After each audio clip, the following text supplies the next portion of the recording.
to the Libido Lounge, where we focus on all things love, lust, and libido. We believe that fabulous sex is important to health as exercise and good food.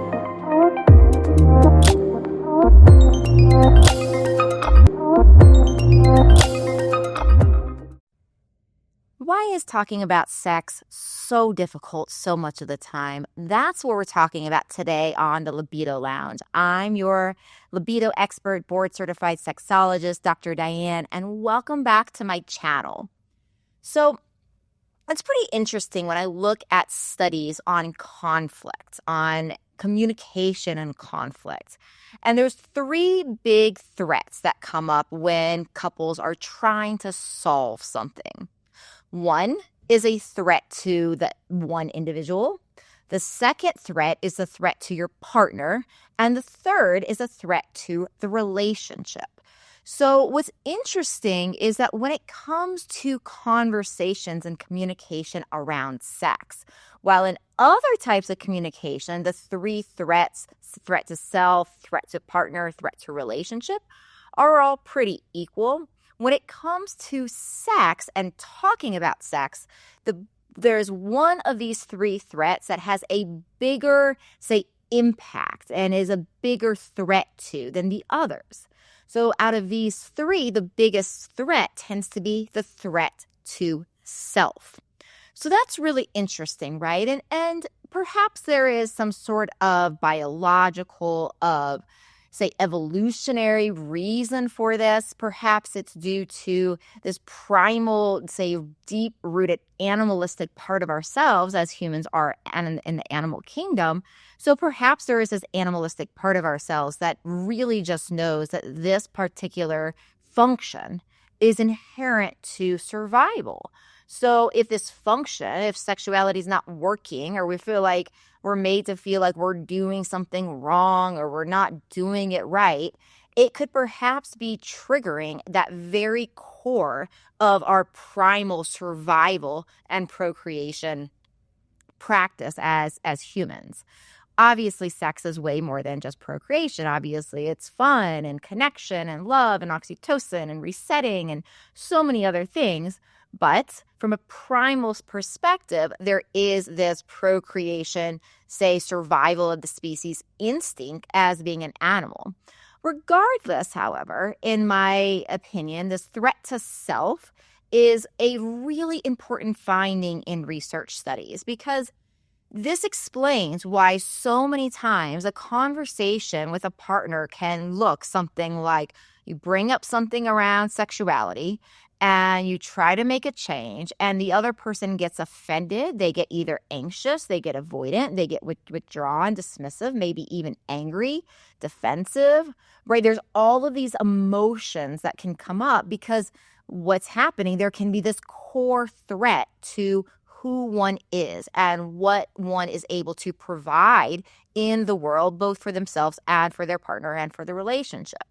So because of that, the conversations around sex oftentimes need to be handled in many ways with more care than other types of conversations. And of course, all conversations should be handled with care, but there is a bigger threat sometimes with these types of conversations as we see in studies. So I'm going to put a couple studies in the resources information. So if you guys are interested in any of this, you can certainly check this out yourself. So I really feel then that one of the most important things we do is we realize we go into these conversations around sex. And if we're communicating with our partner, and frankly, to have great sex, you have to generally communicate with your partner. And whether that's great night sex for a small moment in time with somebody or great sex for a lifetime with somebody, no matter what it is, the more we can communicate, the better it tends to be because as it turns out, nobody can read our mind. And it's such a big and grave mistake to think that a partner, that a lover is just going to automatically read our mind to know exactly what we want at any point in time. I think so many times movies and TV shows they almost portray like that's what's supposed to happen, but that's not, realistic. So in order to have great sex, we have to have great communication around sex. So how do we do this? Well, remember going into any of these conversations, we really want to remember this potential threat to the self. Because this potential threat to the self means that if I'm bringing a conversation up to my partner and I want to change something, I want to request something to be done different, that my partner might get triggered by this threat to oneself. And so we can go into conversations and we realize that, first of all, just even the knowing can change the approach.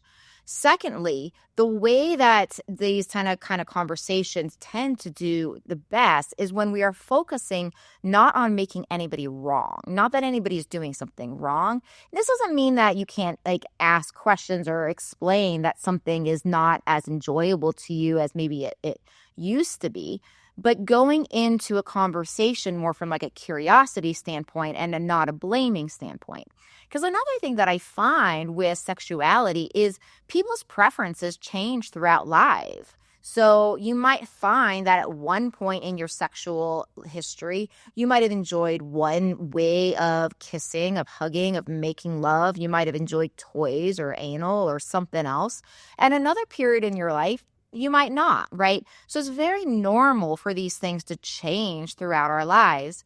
And so just even understanding that can really help navigate these conversations as well, because it can be confusing, right? If you've maybe been having sex in a certain way for 20 or 30 years, and then you bring to your partner that you don't really want to do it that way anymore. And it's like, well, have you been spending 20 or 30 years hating it?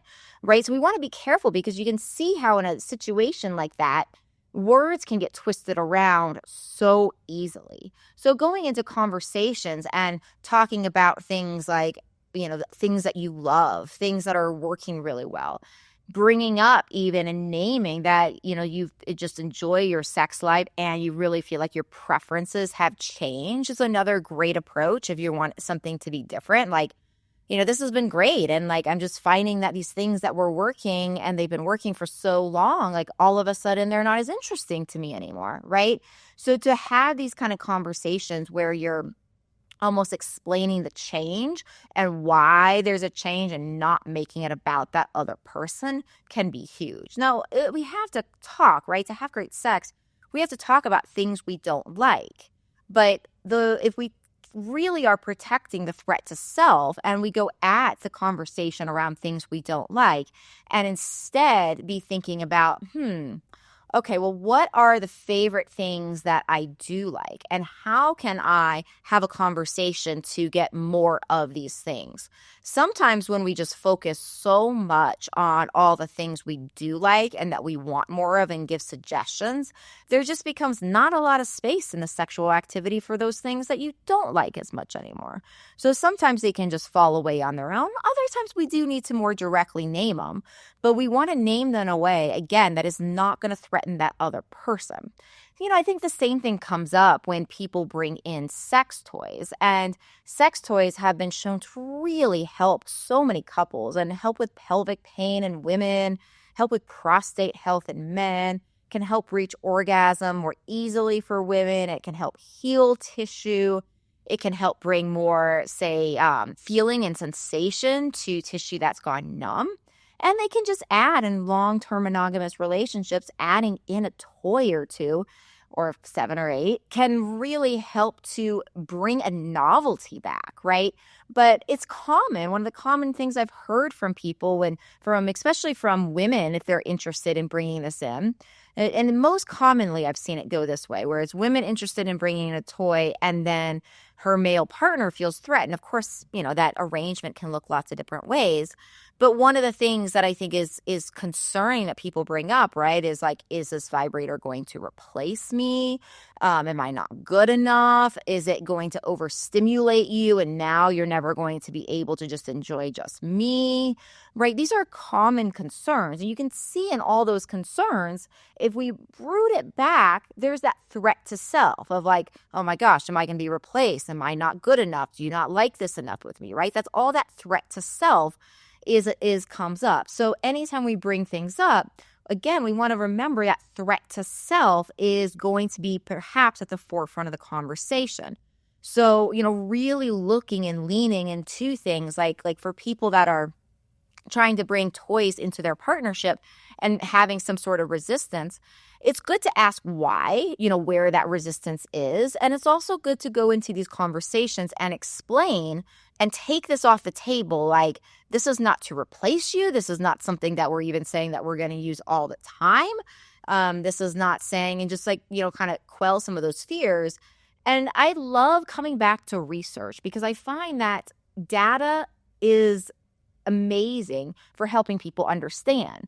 So understanding that 12 weeks of vibrator use at 3 times a week has a 5 times reduction in pelvic pain in women, right? That we see numbness come back, and like the feeling, numbness go away, like the feeling come back when we're using vibrators, right? So there's like these health benefits that we're now seeing with some of these vibrator use. And also, a lot of times, especially with age, just like for men, it's very, very common with age to go through erectile dysfunction, and there's tons of stuff we can do for that. With women, it's very common to lose sensation and feeling. And one of the things that can help women the most with maintaining healthy orgasms and maintaining feeling in their vaginas and vulvas and their clitoral structures is to use a vibrator, because it can help to send that blood flow. It can help to re-engage the nervous system to the tissue, and it can actually then translate into better penile sex with a male partner.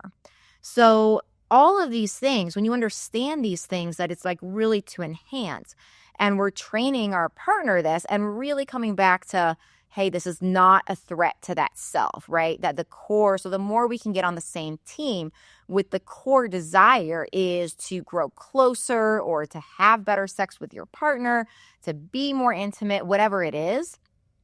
And usually I find too that once couples, if they are debating about something like vibrator use, once they're over that hump, and once the man in a hetero relationship, once the man is able to see what a vibrator can do to enhance female pleasure, that he still gets to provide, right?